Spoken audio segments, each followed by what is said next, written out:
Are you thinking of upgrading your Marble Falls home before putting it on the market?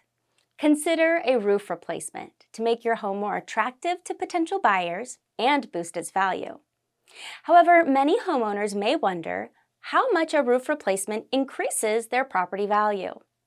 The answer depends on several factors, including the condition of your current roof, the roofing material, and even the color of your new roof.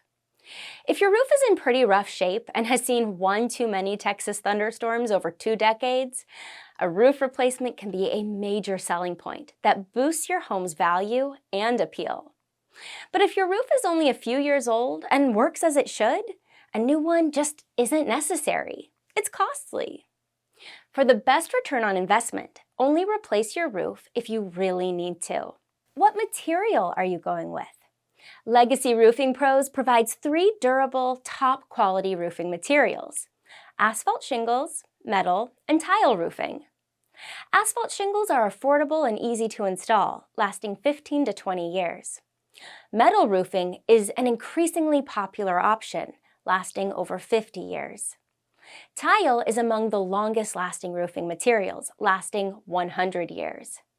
No matter what material you choose, consider the color. Energy efficiency is huge when living in Central Texas, especially during the summer months. Light, neutral-colored roofs don't absorb as much sunlight and can help keep your home cool. If you're ready for your roof replacement, call Legacy Roofing Pros for your free quote.